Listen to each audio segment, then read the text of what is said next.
లోకం నాకే సొంతం అంటున్నా.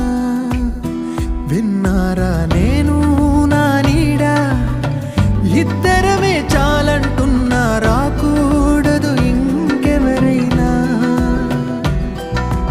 అమ్మ ఒడిలో మొన్న అందని ఆశలతో నిన్న ఎంతో ఊరేస్తూ ఉంది. జాబిల్లి అంత దూరానున్న వెన్నెలగా చెంతనే ఉన్నా అంటూ ఎలలోపింది. జోలాలి తానే నానే నాయినే, తానే నానే నాయినే, తానే నానే నాయినే.